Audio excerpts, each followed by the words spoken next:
नमस्कार, मी श्वेता. तुम्ही पाहताय न्यूज 18 लोकमत बुलेटिनमध्ये तुमचं स्वागत. मुद्दा महाराष्ट्राचा मध्ये सुरुवातीला बातमी आहे. सिंचन घोटाळ्याप्रकरणी राज्याच्या विधानसभेचे विरोधी पक्षनेते अजित पवारांना क्लीन चिट मिळालेली नसल्याचं समोर येत असतानाच मोहित कंबोज यांनी केलेल्या काही ट्विट्समुळे चर्चा सुरू झालेल्या आहेत. मात्र याच सिंचन घोटाळा प्रकरणामध्ये एक नवा ट्विस्ट आलेला आहे. या प्रकरणी एका माजी अधिकाऱ्यानं मोठा आरोप केलाय. सिंचन घोटाळ्याची मागच्या 10 वर्षात काहीही चौकशी झालेली नाही. सिंचन घोटाळ्याप्रकरणी फक्त कारवाईचं नाटक करण्यात आल्याचा आरोप सिंचन घोटाळा उघड करणारे जलसंपदा विभागाचे माजी मुख्य अभियंता विजय पांढरे यांनी केलाय. त्यामुळे मोहित कंबोज यांच्या पाठोपाठ विजय पांढरे यांची देखील या प्रकरणामध्ये एंट्री झाली आहे. आणि विरोधी पक्षनेते अजित पवार यांच्या अडचणी त्यामुळे वाढणार का, असा प्रश्न या निमित्तानं उपस्थित होतोय.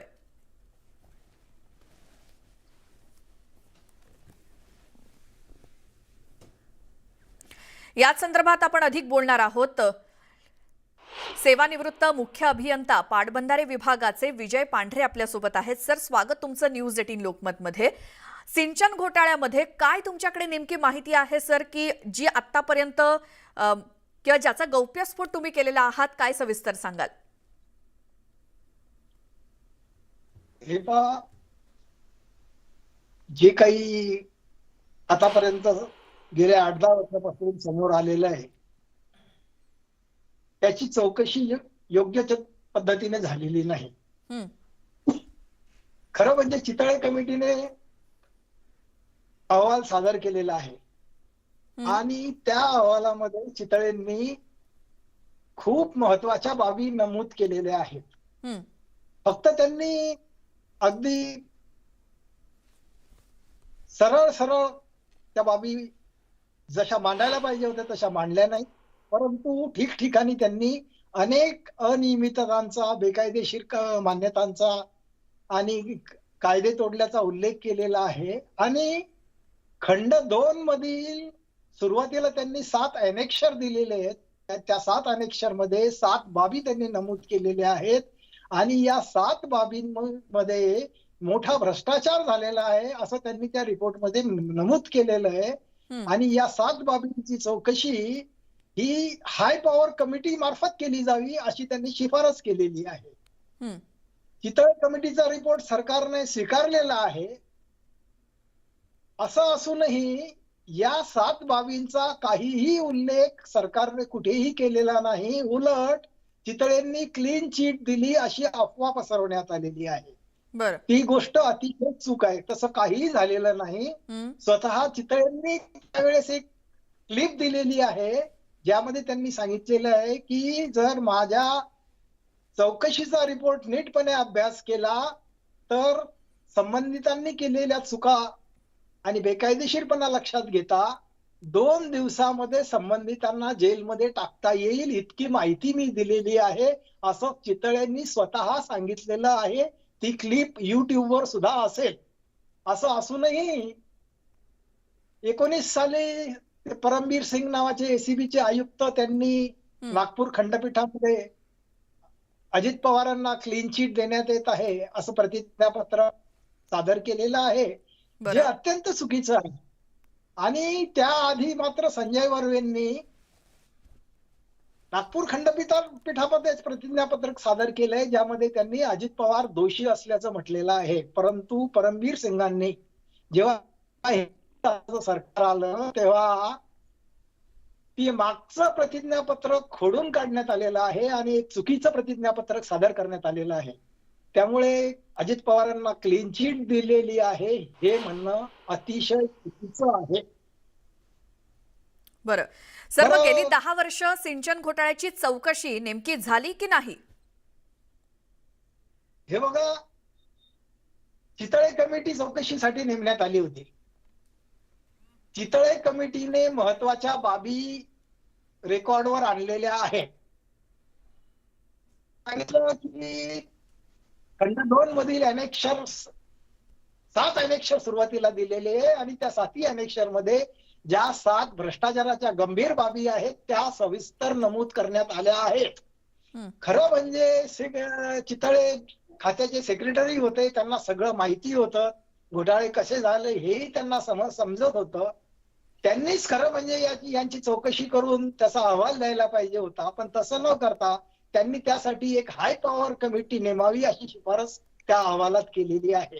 हं, त्यांनी ज्या काही महत्वाच्या बाबी मेन्शन केलेल्या आहेत त्याच्यामध्ये सगळ्यात महत्वाची बाब अशी आहे की त्यांनी असं नमूद केलेलं आहे की जे काही पाचही महामंडळ नेमली गेली ती महामंडळ नेमून त्यांचा कारभार करण्यासाठी जे काही अशासकीय सदस्य यांची नेमणूक करायला पाहिजे होती ते पाचही महामंडळांमध्ये एखादा दुसरा सदस्य सोडला तर हं. अशासकीय सदस्यांच्या नियुक्त्या झालेल्या नाहीत. याचा अर्थ महामंडळाची स्थापना नीट न करता केवळ कॅबिनेट मिनिस्टरनी स्वतःच्या पॉवरमध्ये तो कारभार केलेला आहे, जे अतिशय बेकायदेशीर काम आहे. याचा अर्थ सर्व महामंडळांचं कामकाज हे बेकायदेशीर रीतीने करण्यात आलेलं आहे हं. आणि ही बाब चितळेंनी स्पष्ट नमूद केलेली आहे. परंतु या गंभीर बाबीकडे कोणीही लक्ष द्यायला तयार नाही. हं. याच्याशिवाय ज्या 7 बाबी त्या 7 ॲनेक्शन मध्ये नमूद केलेल्या आहेत, ज्याच्यामध्ये अत्यंत गंभीर हजारो कोटी रुपयांचे घोटाळे आणि बेकायदेशीर काम केल्याचा उल्लेख चितळेंनी केलेला आहे. जसं क्लॉज 38 मध्ये बेकायदेशीरपणे त्या प्रकल्पाशी संबंधित नसलेली कामं जोडून देण्यात आलेली आहेत. आणि त्याच्याशिवाय अनेक टेंडर बरं हे करंट डीएसआर ला फार फार तर 5% बरं सर, मात्र पर- अजित पवारांना सिंचन घोटाळ्यामध्ये क्लीन चिट मिळाली ही अफवा कोणी पसरवली मग? ही अफवा सरकारनेच पसरवलेली आहे. कारण की तो जो रिपोर्ट आहे तो खूप मोठा रिपोर्ट आहे. हं, 1200 पानांचा रिपोर्ट आहे तो. त्यामुळे आणि तो रिपोर्ट काही सगळ्यांना उपलब्ध नाही. हं, आणि त्या रिपोर्टचा सार म्हणून सरकारने एक पत्रिका काढली आणि त्या पत्रिकेमध्ये चितळेंनी ज्या काही बाबी गंभीर म्हणून नमूद केल्या त्याचा उल्लेख न करता असं काही दाखवण्यात आलं की जसं काही चितळेंनी क्लीन चिट दिलेली आहे हं. आणि त्याच्यामुळे सर्वत्र असा एक भास निर्माण झालेला आहे की चितळेंनी क्लीन चिट दिलेली आहे. तसं नाही. हं. हे स्वतः चितळेंनी पण सांगितलेलं आहे की मी सर्व आवश्यक बाबी या नमूद केलेल्या आहेत आणि माझा रिपोर्ट जर नीट अभ्यासला तर संबंधितांना 2 दिवसात जेलमध्ये टाकता येईल. इतकी स्पष्ट क्लिप आहे चितळेंची. बरं सर, तुम्ही सुद्धा पाटबंधारे विभागाचे मुख्य अभियंता होतात, निवृत्त झालेला आहात. मात्र तुमच्या कारकिर्दीमध्ये या सगळ्या घडलेल्या घटना तुम्ही पाहिलेल्या आहेत जवळून. त्यामुळे अजित पवार यांच्यावरती आज देखील सिंचन घोटाळ्यासंदर्भात कारवाई होऊ शकते का? 1000% घोटाळा झालेला आहे, मोठ्या प्रमाणात झालेला आहे आणि त्या सर्व बाबी चितळे कमिटीने रेकॉर्डवर आणलेल्या आहेत. हं, टेंडर कसे मॅनेज केले गेले, किमती कशा वाढवल्या गेल्या, बेकायदेशीर कामं कशी केली गेली, नियम होते ते नियम वेळोवेळी कसे बदलण्यात आले कॉन्ट्रॅक्टरच्या सोयीसाठी. पूर्वीच्या काळी सर्व टेंडरमध्ये सिमेंट सप्लाय गव्हर्नमेंट करत असे, परंतु डिपार्टमेंटमध्ये 25, 30, 40% सिमेंट विकलं जातं. ते विकायला कॉन्ट्रॅक्टरना त्रास होत होता म्हणून गव्हर्नमेंट सप्लाय सिमेंटचा बंद करून कॉन्ट्रॅक्टरने सिमेंट आणावं असे कायदे करण्यात आले. हं. हे सगळं कॉन्ट्रॅक्टरच्या सोयीसाठी करण्यात आलेलं आहे. बरं. बिलं रेकॉर्ड करण्याची पद्धत ही डिपार्टमेंटचे लोक बिलं रेकॉर्ड करून ती सबमिट करायची, तर ती पॉवर कॉन्ट्रॅक्टरला देण्यात आली. कॉन्ट्रॅक्टर बिलं रेकॉर्ड करून पेमेंटसाठी सादर करायला लागले. हे म्हणजे एक भयंकरच कामं या सगळ्या कारकिर्दीत झालेली आहेत की ज्याच्यामुळे पाहिजे तसे घोटाळे करण्यात आले आणि जे अधिकारी या सगळ्या कामांना मदत करत होते त्याच अधिकाऱ्यांना महत्वाच्या पोस्टवर ठेवण्यात आलं आणि ज्या लोकांनी विरोध केला त्या लोकांना साईड पोस्टला टाकून त्यांना एक कचरा पेटीत टाकल्यासारखं करण्यात आलं. बरं सर, म्हणजे अजित पवार यांना सिंचन घोटाळ्यामध्ये क्लीन चिट देऊन तत्कालीन सरकारनं सिंचन घोटाळा दाबला का? हे बघा, 100% अगदी दोन्ही सरकारने हे काम केलेलं आहे. हं, जेव्हा काँग्रेस आणि राष्ट्रवादीचं सरकार होतं तेव्हा त्यांनी सुद्धा तेच काम केलेलं आहे. आणि त्यानंतर फडणवीसांचं हे जे काही युती सरकार आलं बरं. ते जे 5 वर्ष काम केलं त्यांनी सुद्धा काहीही केलं नाही. आणि उलट 19 साली जे 80 तासाचं सरकार आलं फडणवीस आणि अजित पवारांचं, त्यांनी तर अजित पवारांना क्लीन चिट देण्याचं काम केलं. तर हे सगळं सोयीचं राजकारण चालू आहे. खरं कुणालाही भ्रष्टाचार संपवायचा नाहीये आणि केवळ कारवाई करण्याचं नाटक करण्यात येत आहे. आता हे जे कंबोज यांनी जे ट्विट केलेलं आहे, हं. हे खरोखरच मोदींना ही इच्छा आहे का? मोदी खरोखरच भ्रष्टाचाराला आळा घालणार आहेत काय? हे आता काही दिवसातच दिसून येईल. हं. आणि जर समजा संबंधितांना इतकी सगळी चौकशी होऊन चितळेंनी इतका सगळा रिपोर्ट दिलेला असून जर या संबंधितांवर कारवाई होणार नसेल तर मोदींवरचा सुद्धा विश्वास उडून जाईल. ही अशी सगळी परिस्थिती आहे. राजकारणी लोकांवर विश्वास ठेवावा अशा लायकीचे राजकारणी लोक उरलेले दिसत नाही. बरं सर, ही मात्र अत्यंत भविष्यामध्ये या सिंचन घोटाळ्याची चौकशी पुन्हा झाली तर तुम्ही यामध्ये संपूर्णपणे सहकार्य करणार का? कारण बऱ्याच गोष्टी तुम्हाला माहिती आहेत. मी जे काही रिपोर्ट करायचे गव्हर्नमेंटला माझ्या कारकिर्दीत असतानाच अनेक पत्र देऊन मी सगळ्या बाबी शासनाच्या निदर्शनाला आणलेल्या आहेत. हं. चितळेंनाही चौकशी समितीच्या वेळेस मी डिटेल पत्र देऊन 30-35 बाबींची चौकशी करावी असं पत्र दिलेलं आहे. परंतु त्या सर्व बाबींमध्ये काही चितळेंनी लक्ष घातलेलं दिसत नाही. मी सगळ्या गोष्टी मांडलेल्या आहेत. हं. मी काहीही ठेवलेलं नाही सांगण्याचं. विविध प्रूफ सांगितलेलं आहे मी. माझे लेखी पत्र आहेत. जर ते सगळं रेकॉर्ड तपासलं गेलं तर कारवाई करणं काहीही कठीण नाही. बरं. कायद्याचं उल्लंघन झालेलं आहे. अनेक बाबी मोडलेल्या आहेत, ढळढळीत मोडलेल्या आहेत. आणि हे तर काहीच नाही. या लोकांच्या जर बेनामी संपत्त्या तपासल्या गेल्या ना तर प्रचंड घोटाळे आढळतील. जी हे पांढरे अनिल सर, देशमुख जी पांढरे सर, खूप धन्यवाद. तुम्ही न्यूज 18 लोकमतशी बोललात आणि या संदर्भात सगळी माहिती दिलीत. तर विजय पांढरे यांनी केलेले आरोप की अजूनही सिंचन घोटाळ्यामध्ये क्लीन चिट कोणालाही मिळालेली नाही, कारवाईचं फक्त नाटक झालेलं आहे, चौकशी झालेली नाही गेल्या 10 वर्षात, असा गौप्यस्फोट त्यांनी केलाय. त्यामुळे अजित पवार यांच्या अडचणी वाढू शकतात, अजित पवारांवरती आज देखील कारवाई होऊ शकते असं पांढरे यांचं म्हणणं आहे.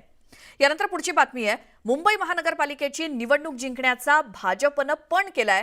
त्यासाठी भाजपनं आता मराठी कार्ड बाहेर काढलंय. मराठी माणसाला मुंबईमधून कुणी विस्थापित केलं असा सवाल देवेंद्र फडणवीस यांनी उपस्थित केलाय.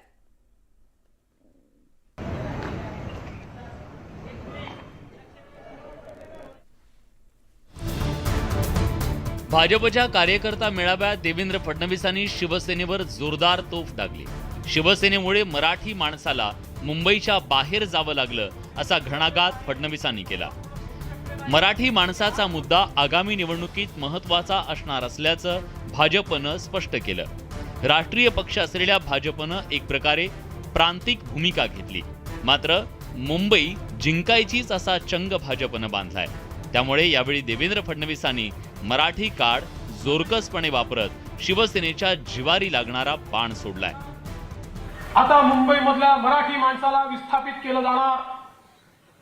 मराठी माणसाला कोणी विस्थापित केलं? आज मला सांगा, तुमचं राज्य इतके वर्ष या मुंबईवर होतं, माझ्या गिरगाव सारख्या भागातनं मराठी माणूस हा कुठे गेला माहित नाही. मीरा भाईंदरच्या पलीकडे वसई विरारला चालला गेला. कोणामुळे गेला? तुमच्यामुळे गेला. तुमच्याकडे हजारो कोटी रुपये महानगरपालिकेत असताना साधा त्याच्या घराचा प्रश्न तुम्ही सोडवू शकले नाही. पण त्याच गिरगावमध्ये ज्यावेळेस मेट्रोमुळे माझा मराठी माणूस विस्थापित होत होता, मी निर्णय केला याच ठिकाणी त्याचं बांधकाम करू, त्याला बाहेर पाठवणार नाही. नवीन डिझाईन तयार केलं आणि त्या मराठी माणसाला त्याच ठिकाणी घर देण्याचं काम आम्ही केलं. देवेंद्र फडणवीस एवढ्यावर थांबले नाही, तर त्यांनी एकनाथ शिंदेच्या नेतृत्वाखालील पक्ष खरी शिवसेना असल्याचं वक्तव्य केलं. इतकंच नाही तर शिंदे गट आणि भाजप महापालिकेवर भगवा फडकवेल असा विश्वासही बोलून दाखवला. कुठली शिवसेना? मानवीय हिंदू हृदय सम्राट शिवसेना प्रमुख बाळासाहेब ठाकरे यांच्या विचारावर चालणारी शिंदेजींच्या नेतृत्वातली खरी शिवसेना, ती शिवसेना आणि भारतीय जनता पार्टी मिळून आम्ही या निवडणुकीमध्ये आपला भगवा महानगरपालिकेवर लावल्याशिवाय राहणार नाही. मुंबई भाजप अध्यक्ष आशिष शेलार यांनीही शिवसेनेवर तिखट शब्दात हल्ला चढवला. घराणेशाहीच्या विरोधात भाजपची लढाई सुरू असल्याचं त्यांनी स्पष्ट केलं. मुंबईकरांना शिवसेनेने काय दिलं? भ्रष्टाचार, भ्रष्टाचार आणि भ्रष्टाचार. आणि त्यामुळे ही लढाई अधर्माच्या विरोधातली आहे. ही लढाई मोदीजींनी सांगितल्याप्रमाणे घराणेशाहीच्या विरोधातली आहे. ही लढाई सामान्य मुंबईकराची लढाई आहे. शिवसेनेनं मुंबई लाटल्याचा घणाघात भाजपनं केला. भाजपनं मराठी कार्ड बाहेर काढलंय. त्यामुळे शिवसेनाही मराठीचा मुद्दा घेऊन आक्रमकपणे मैदानात उतरणार हे स्पष्ट झालंय. एकंदरीतच 25 वर्षाच्या मैत्रीनंतर राजकीय शत्रुत्व आल्यानंतर दोन पक्ष आता सत्तेसाठी द्वेषानं लढताना दिसतायत. मात्र या लढाईत कोण बाजी मारणार याचा निर्णय मतदार घेणार आहेत. तुषार रोपनवर, न्यूज 18 लोकमत, मुंबई. एक महत्त्वाची बातमी. राज्यभरातील केंद्रांवरती आज एमपीएससी मार्फत राज्यसेवा पूर्व परीक्षा घेतली जाते. एकूण 503 पदांसाठी ही परीक्षा होतीये. 2 टप्प्यात परीक्षा होणार आहे. एमपीएससी तर्फे मे महिन्यात या परीक्षांची जाहिरात करण्यात आली होती आणि 503 जागांसाठी 1,98,000 मुलं या पूर्व परीक्षेला बसलेली आहेत.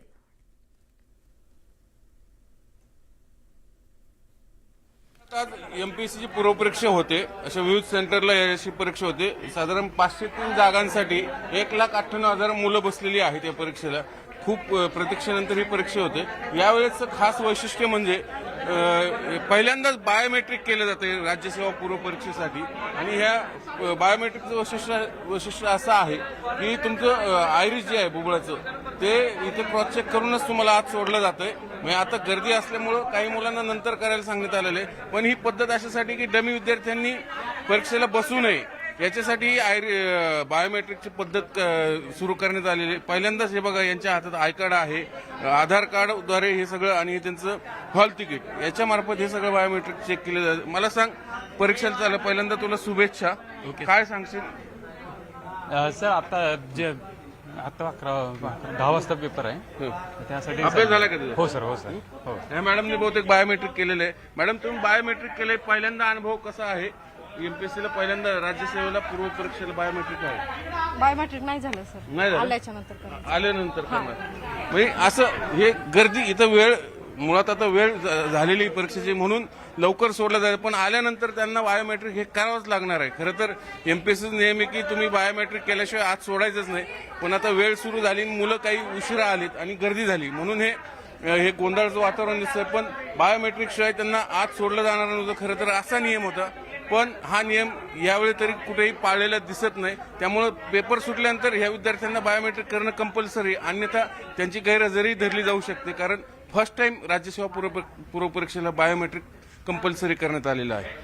व्हिडिओ जर्नलिस्ट गणेश कदमसह चंद्रांत फुंदे, न्यूज 18 लोकमत, पुणे. आता एक मोठी बातमी आहे मीरा रोडमधून. मीरा रोड इथल्या सिल्वर पार्क परिसरामध्ये रहिवासी इमारतीचा स्लॅब कोसळल्याची धक्कादायक घटना समोर आली आहे. चंद्रेश अकॉर्ड कॉम्प्लेक्समधील जय विजय नगरच्या बिल्डिंग क्रमांक 24 मधील फ्लॅटचं छत कोसळून 5 जण जखमी झाले. सकाळी 6 वाजण्याच्या सुमारास ही दुर्घटना घडली आहे. महानगरपालिकेनं संपूर्ण इमारत रिकामी करून स्ट्रक्चरल ऑडिटचं काम सुरू केलंय.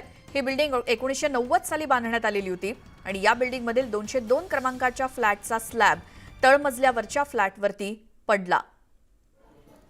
या दुर्घटनेत 5 जण जखमी झालेत. फ्लॅटला अक्षरशः भगदाड पडलं आणि निकृष्ट दर्जाचं बांधकाम. आता स्ट्रक्चरल ऑडिट सुरू करण्यात आलंय महानगरपालिकेकडून. मीरा रोड इथल्या सिल्वर पार्क परिसरात रहिवासी इमारतीचा स्लॅब कोसळला. चंद्रेश अकॉर्ड कॉम्प्लेक्समधील जयविजय नगरच्या बिल्डिंग क्रमांक 24 मधील फ्लॅटचं छत कोसळलं. आमचे प्रतिनिधी विजय देसाई आपल्यासोबत आहेत. विजय, आज सकाळी घडलेल्या या दुर्घटनेमध्ये कोण कोण जखमी झालंय, काय स्थिती आहे? श्वेता, हे मीरा रोडच्या चंद्रेश अकॉर्ड कॉम्प्लेक्स मधील घटना आहे. सकाळच्या सुमारास ही घटना घडलेली आहे. 202 क्रमांकाचा जो फ्लॅट होता त्याचं जे छत होतं त्याचं नुकतंच फ्लोरिंगचं काम करण्यात आलं होतं असं तिथल्या स्थानिक नागरिकांनी सांगितलेलं आहे. त्यामुळे तो कमकुवत झाला असल्याचंही म्हणणं आहे. तो 202चा जो फ्लोर होता तो 102 वर पडला आणि त्यामध्ये 5 जण जखमी झाले आहेत. एकाचं नाव मनीष आहे, दुसऱ्याचं नाव मुकेश, शीतल, अनिता आणि सिद्धार्थ असा 5 जणांचा समावेश आहे. यांना किरकोळ जखमी झालेले आहेत. सुदैवाने कोणतीही जीवितहानी झालेली नाही. परंतु ही जर पूर्ण परिस्थिती पाहता महत्वाचं म्हणजे महानगरपालिकेच्या मीरा भाईंदर महानगरपालिकेच्या जे अनधिकृत माफ करा या ठिकाणी धोकादायक इमारतीमध्ये त्या इमारतीचा समावेश नव्हता. हे एक धक्कादायक वास्तव यामध्ये समोर आलेलं आहे. त्यामुळे महानगरपालिका खरोखर या धोकादायक इमारतींचा सर्वे करते का हा सुद्धा एक प्रश्न निर्माण झालेला आहे. सगळीकडे जे धोकादायक इमारती आहेत परंतु ज्या धोकादायक इमारतीत जे रहिवासी राहतात त्यांच्यासाठी कोणत्याही महानगरपालिकेत या ठिकाणी ट्रान्झिट कॅम्प उभारले नसल्यामुळे लोकांनी नेमकं जायचं कुठं हा सुद्धा एक प्रश्न मोठा अनुत्तरित आहे. कारण या ठिकाणी ट्रान्झिट कॅम्पची जर व्यवस्था करतील तर जे रहिवासी अशा धोकादायक इमारती राहतात ते बाहेर पडतील. विजय, धन्यवाद तुम्ही दिलेल्या माहितीसाठी. धोकादायक इमारती आणि त्यातूनच हे लोकांच्या जीवावरती बेतू शकतं. मीरा रोड मधल्या एका फ्लॅटला अक्षरशः भगदाड पडलं आणि या एका फ्लॅटचा स्लॅब कोसळून तळमजल्यावरती असलेल्या फ्लॅटवरती जाऊन कोसळलाय.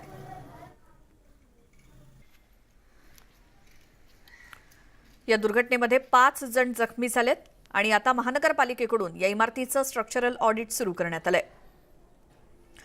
पुढची बातमी, आरेमधील मेट्रो कारशेड रद्द करावी या मागणीसाठी मुख्यमंत्री एकनाथ शिंदे यांच्या ठाण्यातल्या निवासस्थानासमोर प्रदेश काँग्रेस कमिटीच्या पर्यावरण विभागातर्फे आंदोलन केलं जात आहे. आरे कारशेडसाठी काँग्रेसचं हे आंदोलन. आरेमधली मेट्रो कारशेड रद्द करावी अशी मागणी प्रदेश काँग्रेस कमिटीकडून. आमचे प्रतिनिधी विशाल पाटील आपल्यासोबत आहेत. विशाल, मुख्यमंत्र्यांच्या निवासस्थानी सुरू असलेलं हे आंदोलन, काय म्हणणं आहे त्यांचं?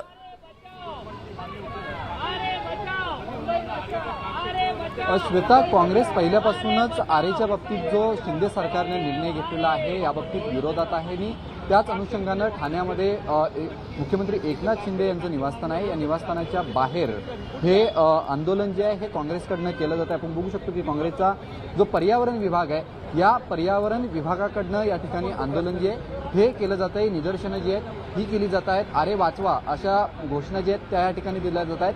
काय नेमकी मागणी आहे?